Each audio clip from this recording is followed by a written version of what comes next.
Everybody else gets a top 3, but I gave Kyle a top 5 because I know it's damn near impossible for him to only do 3. It's probably hard as hell for him to do 5. So I'm gonna Yeah. open it up to you. You just, I might make sure you tell the people what shoe you're holding up or what you're talking about. Proceed, sir, please. Wow me. And I'm gonna warn you guys, whoever comes on after this, good luck, because I know he brought it. Um, this is where the curveball comes in because I have 5, but I also have 5 honorable mentions. So technically, I Oh, got you 10. bastard. I knew you was gonna do something. I knew you was gonna do something where I was like, okay. All Like, you right, didn't give me okay, I got you. Go ahead. Go ahead. all Just right. do it. I'll start simple, man. One of my favorites in my collection. If you can't see it, and most people probably can't, but OG Royal, Foamposite 1. Penny Those are the Hardaway. ones from 90, 95, 96. These came out in '87. Not this particular Okay. pair, but this is the one. This is the same shoe. This is the one. Penny fell in love with. Wasn't even his shoe to begin with. Actually, wasn't even debuted by him. It was debuted by Mike Bibby and That's right. Miles Simon and that Arizona team that won a national championship. So that's one of my favorite kicks there. Um, I'm only going to show you this because it is my favorite shoe of all time. Um, but just because it doesn't have, I mean, it has a sting to it, but it's not the same. So obviously, it's the Concord Jordan 11 for Did you various keep the reasons. box? Yeah, of course I did. I knew he kept the. So the reason I asked him that was because I know that box is autographed by Tinker Hatfield. So that's It why he is. kept that box. It is definitely.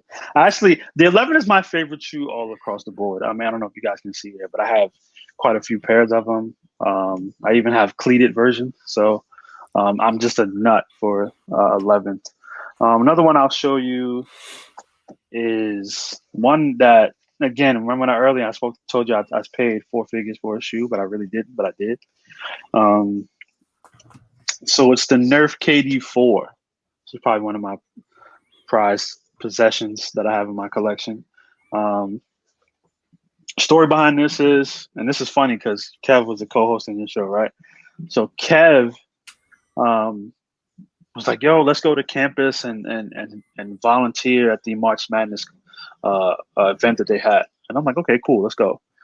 So when we get there, one of the Eakins at the time asked us to we want to participate in the trivia competition, around Kevin Durant.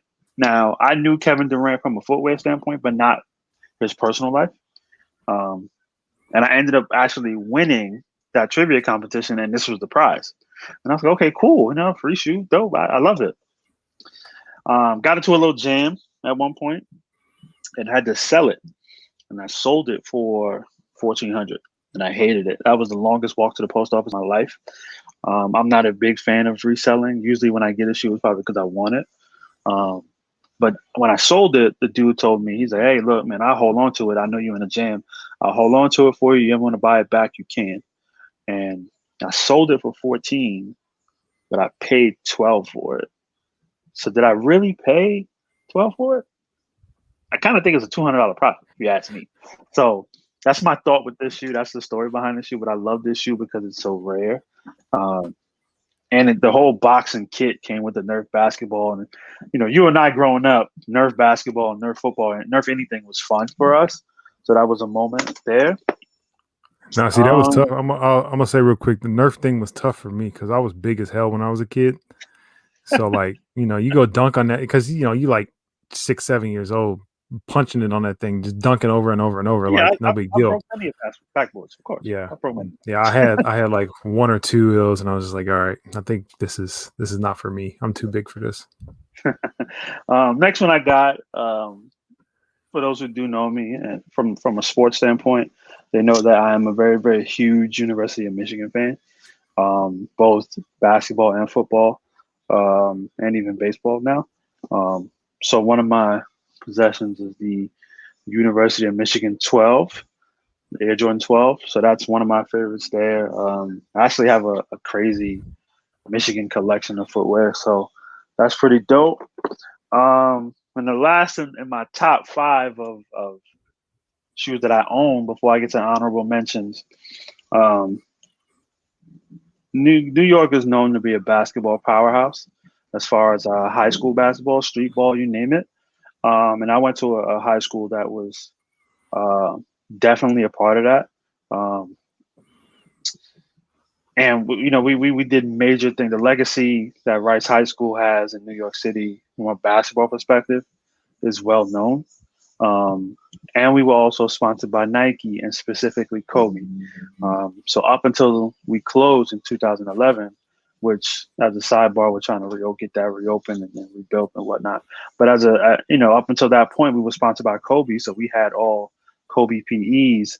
And I was fortunate enough to get a pair of I actually have 4, 5, and 6, as well as the Hyper Dunks. But that's the Rice Kobe PE. What size are those? It's a sample size. You can see the tag. It's a 9.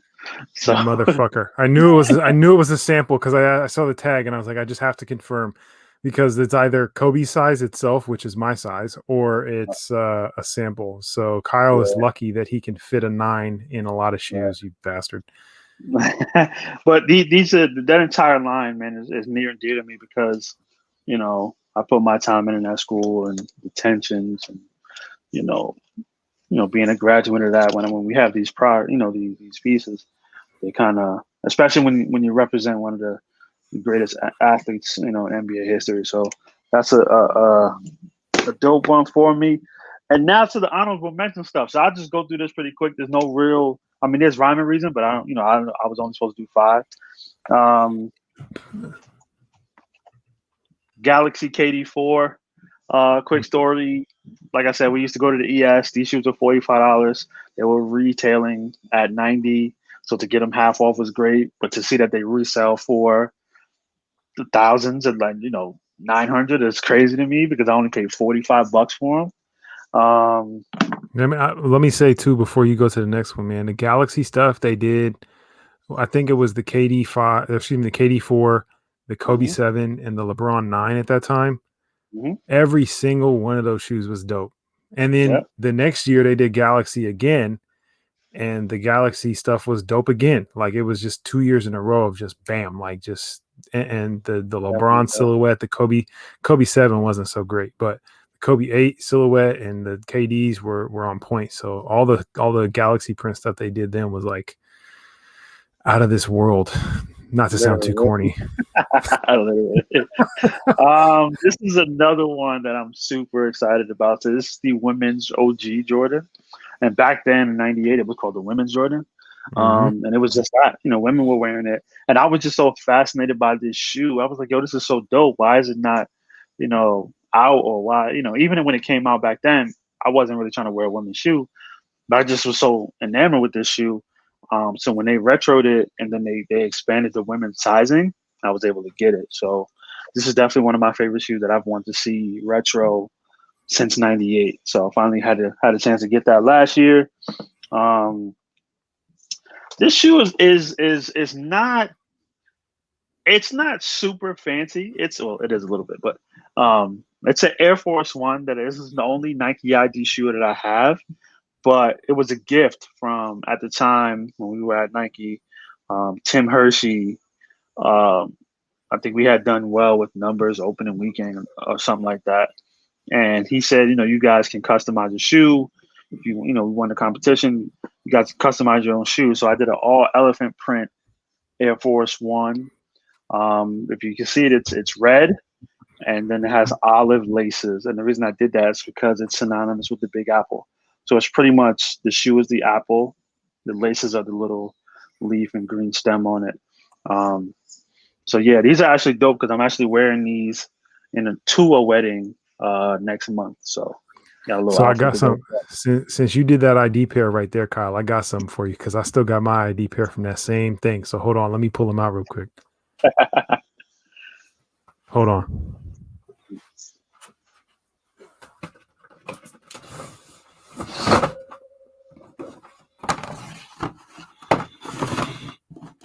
So I did an all purple Kobe 7, and this was when I was in college. So my mom would write me she'd send me stuff and send me notes or whatever with it. And she'd always write at the end, Oops. She'd always write "Love Mom," so I put "Love Mom" on the back. Purple's my mom's favorite color. It's my favorite color, so I did like an all purple Kobe 7. So I haven't worn these in a long time, but I'm not gonna get rid of them because they're custom and it's a cool story. So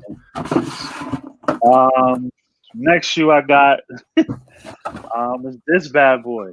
So this is a LeBron 3 business. So when that whole LeBron series where they had the kid LeBron and business LeBron, things like that. This one is dope to me though because it's a sample. And for those who know that when the business LeBron came out, LeBron 3, this was 15 years ago. When this came out, there was a cell phone on the medial side of the toe box, but it was a Motorola phone. But a lot of people don't really know that the sample has a candy bar phone on it. So the old Nokia. That's that Nokia joint with Snake on it, right? You know it. So that's one of my favorites. And this last one is a fairly recent pickup. I'm such a Nike guy, such a Jordan guy, but I've always felt a certain way about other brands and certain key sneakers within those brands and key sneakers to certain athletes and moments in NBA history. So this is probably one of my favorite that I figured I would get. I don't know if I'm going to ever wear it, but it's the Reebok Question, the red suede toe. Obviously, people know, Iverson's story with that and the crossover on Mike. And so this is one of my new pickups. Like I said, I don't know if I'm going to wear it, but it's definitely a collector's piece. And there are a few others that I'm probably going to be after that have that same flair. So that's the end of my my curveball, man. I couldn't do just 5. I just have so many that have dope stories and have a little bit of meaning to them. So I just want to keep those going. I'll give you a pass, man. This was a sneakers heavy episode anyway, so I'll let you get away with it. I mean, we did the top 3. I felt like that's why I landed on 3 because I feel like 5 gets into it makes it a lot harder for people, which I'm sure you had a tough time, obviously, because you came out here with 10 shoes. But it makes it difficult. But it's hard, man, because when you look at your stuff, you get 3 and you're like, okay, that's good. And you're like, damn, wait, I forgot about those. That's what I always want. I found 5. I was like, 5. Oh, what about these?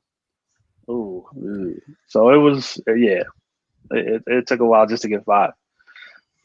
Man, I know it took you forever. The 11s are tough though, because I love the Concord colorway, but I think the black and reds might be my favorite. I don't know. It's tough. I actually have a pair of 11s that I've never worn. I've never worn them. They're about 15 years old, maybe. Yeah, about 15 years old. So is that from the DMP pack then? That is the DMP pack in which both. I'm gonna see if I can sneak it over there, but I don't know if you guys can see though. They're actually autographed by Tinker, so I got those in a case. So it's funny. Whenever I move, those go with me. Like I don't put those in a box and hey, pick those up. Like those, in hand.